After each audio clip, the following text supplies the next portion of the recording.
Ok, bonjour à tous, ici donc Jérémy, je viens vous présenter aujourd'hui une vidéo sur les conventions fiscales, à savoir à quoi ça sert les conventions fiscales. On va prendre un exemple très simple, vous avez des rentes immobilières en France, mais vous vivez en Thaïlande. Là, ça va devoir s'appliquer parce que vous touchez, vous allez être taxé finalement sur vos rentes directement en France, mais vous avez aussi une fiscalisation, un droit interne qui se trouve en Thaïlande. Et là arrive un gros problème, c'est le problème de la double imposition, et justement, pour pallier à ce problème de double imposition, beaucoup de pays ont signé des systèmes de conventions fiscales qui vous permettent justement d'éviter une double imposition, à savoir qui sera taxé et où et dans quelle mesure. Ce que vous devez comprendre, c'est qu'à la base, chaque pays a un droit interne. C'est-à-dire, par exemple, pour de l'immobilier, je vais taxer à 15% en France, c'est un exemple comme ça. En Thaïlande, sur les revenus immobiliers, je vais taxer à 27%, pourquoi pas. C'est des chiffres comme ça. À savoir, une fois qu'une convention fiscale est signée, ça prime sur le droit interne. C'est-à-dire que si c'était à 15, de l'autre c'était à 27. Si la convention fiscale, non, il y a uniquement dans le pays de résidence de la personne où ça va être taxé à 18,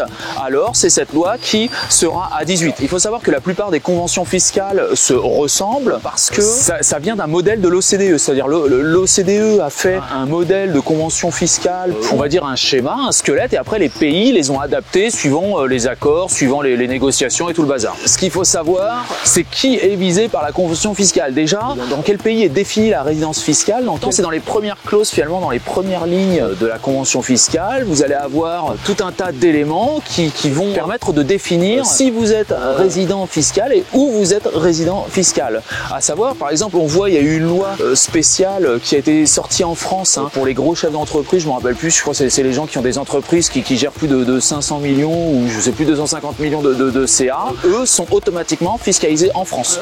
Vous pouvez pas échapper. Et ça, dans la plupart des conventions fiscales, ça va être comme ça.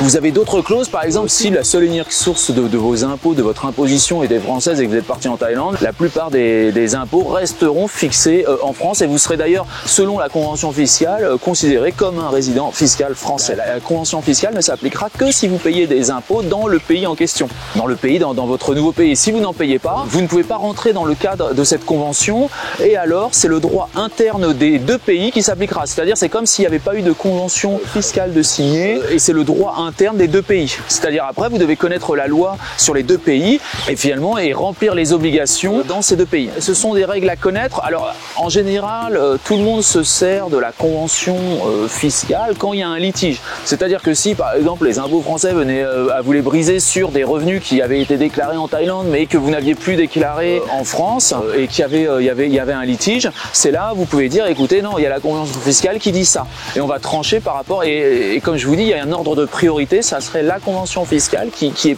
priorisée, à condition que vous soyez défini comme un résident fiscal, et tout ça, il faut respecter les clauses. À la base, il faut quand même essayer de comprendre l'esprit de la loi. L'esprit de la loi, c'est quoi? C'est éviter une double imposition et d'être dans un système injuste où, par exemple, sur vos revenus immobiliers, vous seriez taxé une fois en France et une fois en Thaïlande, et personne ne veut ça des deux côtés, en fait. Vous voyez, c'est un échange de bons procédés pour que quand même les gens puissent vivre de manière digne sans être taxés à outrance, bon, ce qui est déjà le cas en France, mais un petit peu moins. Voilà. Quand vous vous expatriez dans un nouveau pays, vous devez connaître déjà, savoir s'il y a une convention, comprendre la convention et l'appliquer, et savoir déjà si vous êtes assujetti par rapport à vos revenus de l'ancien pays ou de ce que vous voulez, savoir si vous êtes bien dans la ligne de la convention.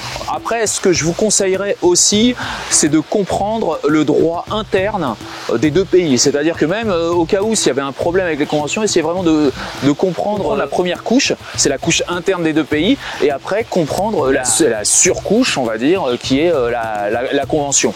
Et à partir de là, vous ne pourrez plus avoir de problème, et surtout, ça se trouve, vous n'aviez pas à déclarer ça dans tel pays, mais vous aviez à déclarer ça, et en fait, c'était pas les mêmes montants, et ça, vous devez savoir ces choses-là, et surtout, ne pas appliquer, par exemple, la convention fiscale si vous n'étiez pas assujetti, si vous ne rentriez pas dans les critères, justement, qui définissent le résident fiscal au niveau de cette convention, et donc, auquel cas, quand la convention s'appliquerait. Faites attention, il y a beaucoup d'influenceurs qui sont à Dubaï à l'heure actuelle, qui se sont fait épingler, parce qu'ils ont utilisé à tort et à travers, justement, ce mécanisme de convention fiscale. Ils se sont fait rattraper par les impôts, et tout ça. Des gens qui se sont mangés des jurisprudences, parce que ils ne payaient absolument aucun impôt dans le pays de résidence actuelle, et donc n'étaient pas considérés comme résidents fiscal, finalement, au titre de la convention, et donc c'était le droit interne des deux pays qui s'appliquait. Et donc toutes les exonérations qu'ils avaient pu avoir au travers de la convention convention ont été effacées et ils ont dû payer avec majoration et tout le bazar, il faut le savoir. Première chose, vous expatriez, épluchez votre convention, vous allez voir, c'est court, c'est concis. Allez, salut à tous. Un grand merci pour avoir visionné cette vidéo en entier. Si cette vidéo vous a plu, n'hésitez pas à vous inscrire sur ma chaîne et à liker cette vidéo. Un petit pouce bleu fait toujours plaisir et m'encourage dans mon travail. Je vous encourage aussi à laisser un commentaire si vous avez des remarques par rapport à la vidéo ou bien à la réalisation. Merci à tous et à bientôt.